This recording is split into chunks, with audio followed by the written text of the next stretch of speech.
સાબરકાંઠા જિલ્લાના વડાલી તાલુકાના કોઠણ ગામમાં આધાર ઇનેબલ્ડ પેમેન્ટ સિસ્ટમ AEPS દ્વારા છેતરપિંડીનો એક કિસ્સો સામે આવ્યો છે.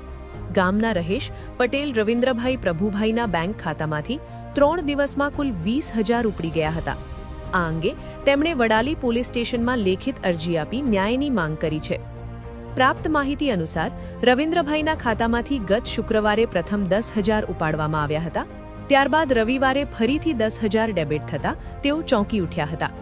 નાણાં અચાનક ગાયબ થતા તેમણે તાત્કાલિક બેંકનો સંપર્ક કર્યો હતો. બેંકમાં તપાસ કરતા જાણવા મળ્યું કે આ તમામ ટ્રાન્ઝેક્શન આધાર ઇનેબલ્ડ પેમેન્ટ સિસ્ટમ AEPS દ્વારા થયા હતા.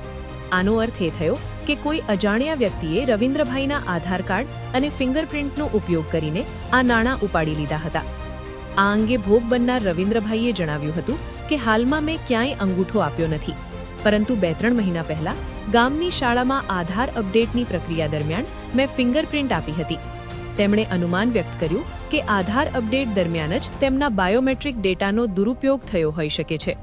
આ ઘટના બાદ રવિન્દ્રભાઈએ તાત્કાલિક 1930 રાષ્ટ્રીય સાયબર ક્રાઇમ હેલ્પલાઇન પર ફરિયાદ નોંધાવી હતી. આ ઉપરાંત તેમણે વડાલી પોલીસ સ્ટેશનમાં પુરાવાઓ સાથે લેખિત અરજી પણ આપી છે. હાલ સ્થાનિક પોલીસ અને સાયબર ક્રાઇમ વિભાગ દ્વારા આ સમગ્ર મામલે તપાસ હાથ ધરવામાં આવી છે કે નાણાં કયા સ્થળેથી ઉપાડવામાં આવ્યા અને તેમાં કોણ સંડોવાયેલું છે. બ્યુરો રિપોર્ટ, ખબર વડાલી, સાબરકાંઠા.